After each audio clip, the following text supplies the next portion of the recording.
మరి ప్రజాపాలన మీకు అందరు కూడా తెలుసు, రేవంత్ రెడ్డి ముఖ్యమంత్రి అయిన తర్వాత మనకందరు కూడా తెలుసు, మీ అందరు ఇక్కడ ఉన్నటువంటి మహిళా సోదరులు అందరూ కూడా 2 రోజులకి సోనియా గాంధీ గారి బర్త్డే రోజు ఆర్టీసీ బస్సులు కూడా మనం ఉచితంగా ప్రయాణం చేపిస్తున్నాం.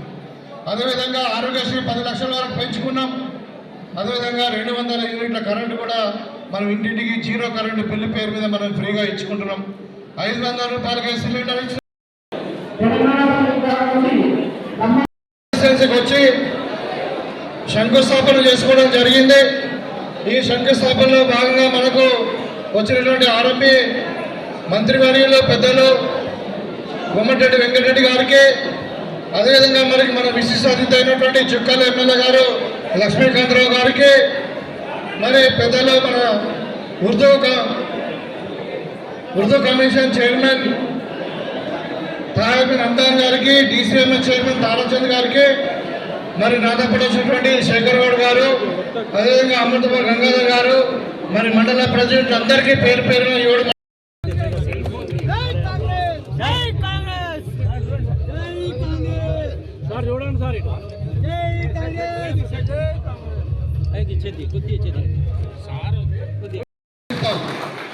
ఎందుకంటే ఇవాళ ఇక్కడ మంచి రైతులు ఉన్నారు. ఇవాళగా లంబాడి సోదరులే కాదు, ముదిరా సోదరులే కాదు, రెడ్డిసే కాదు, అందరూ కూడా ఔత్సాహికమైన పెద్ద రైతులు ఉన్నారు.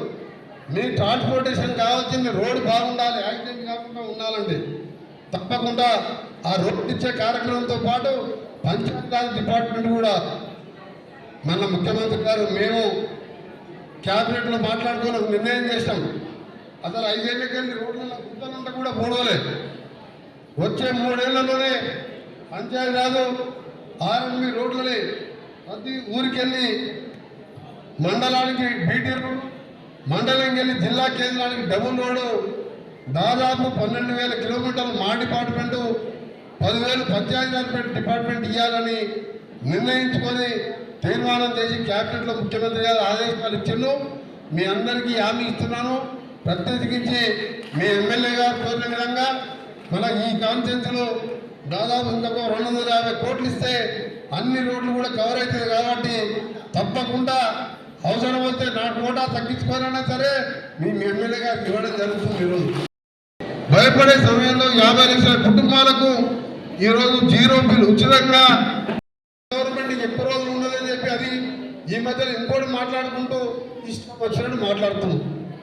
అక్కలకు చెల్లెలు అడుగుతున్నాం. మీకు 9 ఏళ్ళల్లో ఒక ఇల్లు కట్టలేనోడు, ఒక పేదవారి గురించి ఆలోచించేవాడు, అసలు తెలంగాణ రాష్ట్రానికి, తెలంగాణ రాష్ట్రం వస్తానికి కేసీఆర్ సంబంధమే లేదు.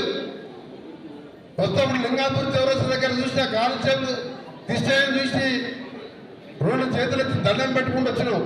అలాంటి కానిస్టేబుల్ కృష్ణయ్య, నల్గొండలో శ్రీకాంతాచార్య లాంటి యువకులు 1100 మంది పిల్లలు కాల్చుకొని మాంసం బుద్ధలాగా మారిపోతే మాట్లాంటి వారం మంత్రి పదవులు కూడా త్యాగం చేసి రోడ్డు మీద నిరాహార దీక్ష చేసి సొంత పార్టీ ఎంపీలను కూడా కొట్లాడి సోనియా గాంధీ చెప్పి, అమ్మ మా బతుకులు ఇట్లా ఉన్నాయి, మా పిల్లలు చచ్చిపోతున్నారు, మా ఉద్యోగాలు, మా నీళ్లు, మా నిధులు ఆంధ్రాకి పోతున్నాయని చెప్పి సోనియా గాంధీ తెలంగాణ ఇస్తే నేను ఇవాళ పొద్దున హైదరాబాద్కి వెళ్ళినప్పుడు చూసిన.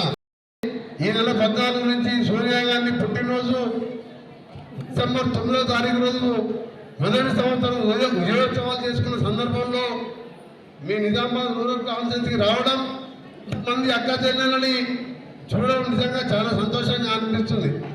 ఎందుకంటే విజయోత్సవాల్లో ఈరోజు మన ప్రభుత్వం కూడా ప్రజా పాలనతో ఇందిరమ్మ రాజ్యం తీసుకొస్తామని చెప్పి ఆ రోజు చెప్పిన మాట ప్రకారం మొదటిగా వచ్చిన 2వ రోజే ఉచిత బస్సు ప్రయాణంతో పాటు ఇవాళ సిలిండర్ కూడా 1300 1200 ఉండే సిలిండర్ని 500 రూపాయలు సిలిండర్ ఇవ్వడం,